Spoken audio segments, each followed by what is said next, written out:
Salut, c'est Stéphane. Aujourd'hui, nous allons parler de la valeur.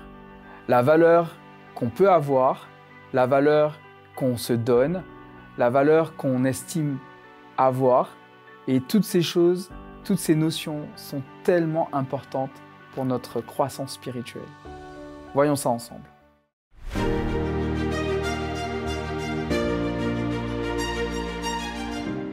La pensée du jour se trouve dans Ésaïe 43, verset 4. Oui, parce que tu m'es précieux et que tu as du prix pour moi et que je t'aime.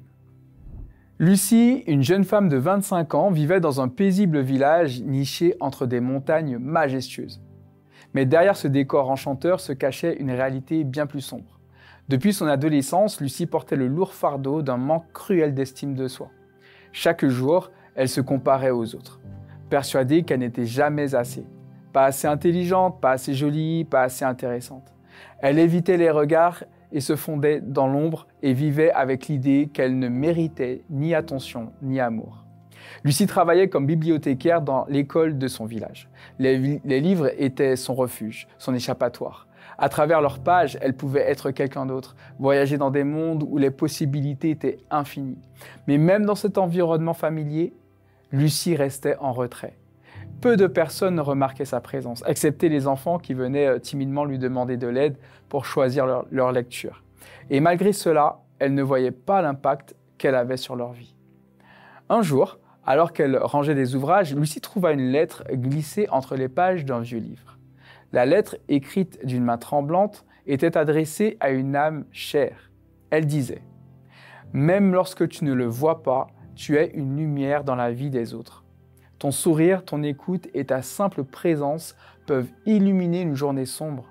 Tu as une valeur immense, simplement parce que tu es toi. » Ces mots la touchèrent profondément, mais elle ne se sentit pas concernée directement. Elle se disait que ces phrases devaient être destinées à quelqu'un de spécial, mais pas à elle. Pourtant, elle décida de garder la lettre comme un souvenir précieux.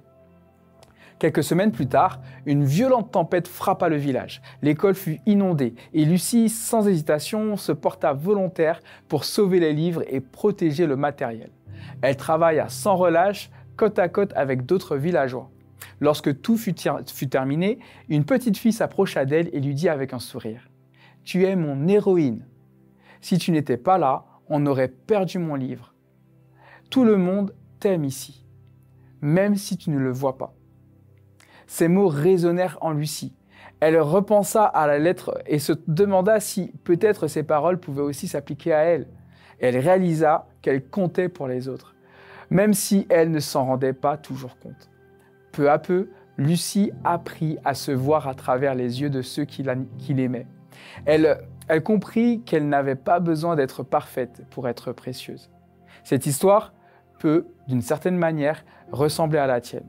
Comme Lucie, tu es précieuse, unique, aimée. Ce n'est pas un hasard si tu es là.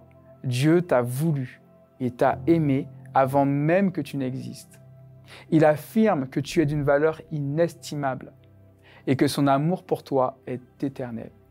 Aujourd'hui, prends donc un moment pour réfléchir à cet amour immense. Dieu te demande de te montrer ce que cela signifie dans ta vie personnelle. Que cette journée soit remplie de bénédictions et d'une nouvelle perspective sur ta valeur. Que Dieu te bénisse abondamment.